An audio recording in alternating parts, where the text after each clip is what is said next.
নমস্কার সকলকে, মেঘমালার আরও একটি নতুন ভিডিওতে তোমাদের স্বাগত জানাই। আজকের ভিডিওটা একটু অন্যরকম। কয়েকদিন আগেই গেছিলাম বেড়াতে। নানান কাজের কারণে ভিডিওটা এডিট করার সময় সুযোগ পাচ্ছিলাম না, তাই অনেকটাই দেরি হয়ে গেল। এই ট্যুরটায় যাওয়ার জন্যে আগে থেকে কোনো প্ল্যানিং ছিল না, হঠাৎই ঠিক হয়েছিল। আমি সেদিন পড়াতে গিয়েছিলাম, বাড়ি আসতে বাবা বলল এক জায়গায় বেড়াতে যাওয়ার ঠিক হয়েছে, যাবি? আমি বললাম কবে? বললো এই তো সামনের রবিবার। আমি বললাম সেটা তো আর 2 দিন পর, কি করে সব গোছগাছ হবে? বললো সব ঠিক হয়ে যাবে। বেড়াতে যেতে কার না ভালো লাগে, তাই মনের আনন্দে ব্যাগপত্রও গোছানো হয়ে গেল। রবিবার সন্ধ্যাবেলায় গাড়ি ছাড়ার কথা ছিল, সেই মতো চলে এসেছিলাম চড়কতলায় এবং বাড়ির সকলে মিলে আগিয়ে দিতে এসেছিল। বোন, বৌদিরা, দাদারা, কাকা সবাই এসেছিল আমাদের আগিয়ে দিতে। তারপর ঠিক সন্ধ্যে 7:10 আমাদের গাড়ি ছাড়লো। আমাদের ভ্রমণের প্রথম স্পট হলো বুদ্ধগয়া। বাড়ির সকলকে বিদায় জানিয়ে রওনা হলাম বুদ্ধগয়ার উদ্দেশ্যে। গাড়িতে উঠতেই দিয়ে দিয়েছিল 1 গ্লাস স্প্রাইট, আর সেটা খেতে খেতেই আমরা আগিয়ে চললাম। যেখানে গাড়িটা দাঁড়িয়েছিল সেখানটা একটু জ্যাম হয়েছিল বড় গাড়ি থাকার কারণে। গাড়িটা বেরিয়ে আসতেই আস্তে আস্তে ফাঁকা হয়ে গিয়েছিল। আমাদের সেই গ্রামের চেনা পরিচিত দোকান, এই সমস্ত কিছু ফেলে রেখে আমরা ধীরে ধীরে আগিয়ে চললাম। রাত্রিতে এক জায়গায় খাওয়া দাওয়ার পর আবার গাড়ি ছুটে চলল। সকালে যখন ঘুম ভাঙলো দেখলাম বিহারে চলে এসেছি।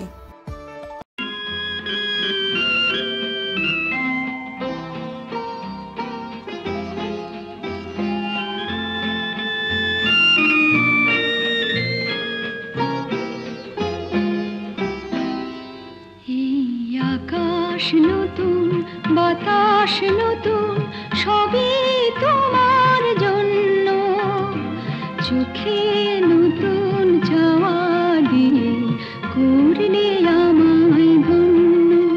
এই আকাশ নতুন, বাতাস নতুন, সবই তোমার জন্য। চোখে নতুন চাওয়া দিয়ে করলে আমায় ধন্য। সকালের সূর্যোদয়ের কোমল হাসির সাথে দিনটা শুরু হলো। 9টা সাড়ে 9টার দিক করে চলে এসেছিলাম বুদ্ধগয়ায়। আর এখানে দেখলাম সকালের দিকে বেশ ভালোই ঠান্ডা ছিল। তো যাই হোক, হোটেলে এসে স্নান করে খাওয়া দাওয়া করে বেরিয়ে পড়লাম কাছাকাছি দর্শনীয় স্থানগুলি দেখার জন্যে। তো এখানে রাস্তাঘাট, চারিদিকের পরিবেশটা বেশ ভালোই লাগছিল। প্রথমেই চলে এসেছিলাম রামসীতার মন্দিরে, আর তার পাশেই ছিল সূর্যদেব মন্দির। সিঁড়ি দিয়ে সকলে উঠে এলাম মন্দিরগুলি দেখার জন্যে, আর পুরোহিত মশাই বুঝিয়ে দিচ্ছিলেন কোনটি কিসের মূর্তি। আর এই দিকে দেখো একটা কি সুন্দর গণেশ মূর্তি। আমাকে তো মূর্তিটা অপূর্ব লেগেছে, যেমন সুন্দর কারুকার্য করা তেমনই সুন্দর রংটাও করা। তারপর ওখান থেকে এলাম মন্দিরের একটু অন্য সাইডে।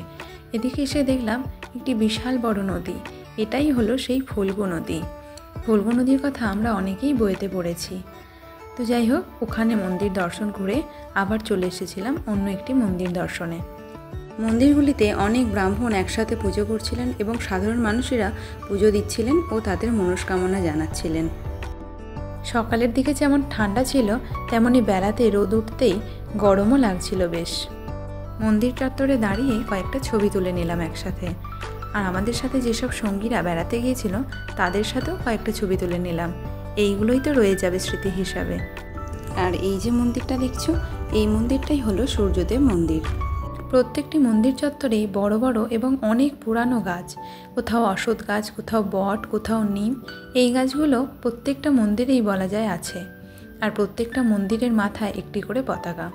তবে এখানের একটা জিনিস না দেখালেই নয়, এই যে দেখছো সজনা গাছটা, এই রকম সজনা গাছ এখানে প্রচুর রয়েছে। আর আমাদের ওখানে তো হনুমানের জন্য কিছুই হয় না এসব। এরপর চলে এসেছিলাম একটি পাহাড় দেখতে, আর পাহাড়টির চূড়ায় ছিল মন্দির, আর সেটা দেখার জন্যই আমরা সকলে উঠে যাচ্ছিলাম। পাহাড়টি দূর থেকে দেখে ছোট মনে হলেও ওঠার সময় বেশ কষ্ট হচ্ছিল। তবুও সবাই গল্প করতে করতে বেশ অনেকটাই উঠে এসেছিলাম। প্রায় অর্ধেকটা চলে গিয়েছিলাম মন্দিরের, কিন্তু এতটাই সবার কষ্ট হচ্ছিল, আমাদের সাথে যে সমস্ত বয়স্ক মানুষেরা ছিল তারা উঠতে পারছিল না, তাই আর বেশি দূর যেতে পারিনি। অর্ধেকটা গিয়েই নেমে এসেছিলাম। তবে যতটা উঠতে পেরেছিলাম তাতেই চারপাশের দৃশ্যটা এত অপূর্ব লাগছিল কি বলবো। সমস্ত বাড়িঘরগুলো একদম দেশলাই বাক্সের মতো ছোট ছোট লাগছিল। পাহাড়টির যতটা পর্যন্ত উঠতে পেরেছিলাম সেখানেই ছিল একটি মন্দির। তার পাশেই মা আর আমি দুজনে ছবি তুলে নিলাম। তারপর সকলে মিলে নিচে নেমে এলাম। আর ওই যে দেখছো বাচ্চা মেয়েটি, ওটির সম্পর্কে আমার ভাইজি হয়। ও তো সবার আগে আগেই ছুটছিল। কোথাও বেড়াতে গেলে বড়দের যেমন আনন্দ হয়, বাচ্চাদের আনন্দটা একটু বেশিই হয়। তো যাই হোক, তারপর মন্দিরগুলি দেখে চলে গেছিলাম হোটেলে। সেখানে খাওয়া দাওয়া করে আবার বিকালের দিকে বেরিয়ে পড়েছিলাম আরও অন্যান্য মন্দিরগুলি দেখতে। এরপর আমাদের ড্রাইভার দাদা যে মন্দিরটিতে নিয়ে গেছিল সেটি হলো জগন্নাথ মন্দির।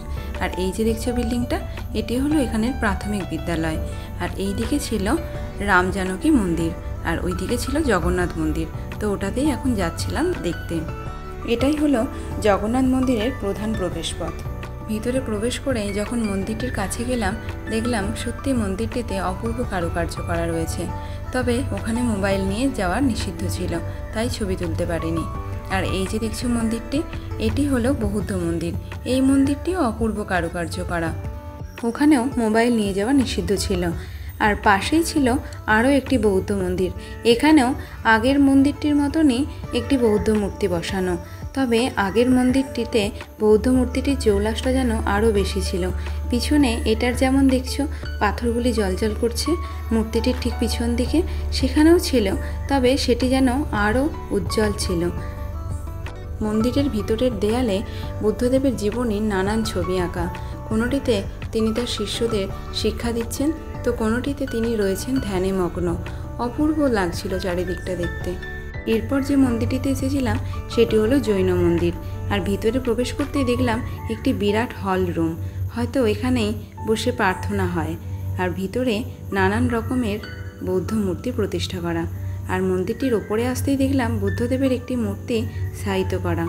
দেখো কি দুর্দান্ত দেখতে না মূর্তিটা, এখান থেকে যেন মন যেতেই চাইছিল না।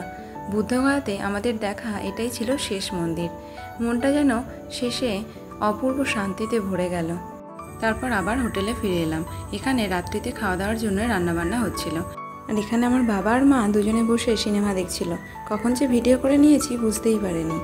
রাত্রিতে খাওয়া দাওয়ার পর বুদ্ধগয়া থেকে রাত্রি 11:30টায় আমাদের গাড়ি ছেড়েছিল পরের স্পটে যাওয়ার জন্যে।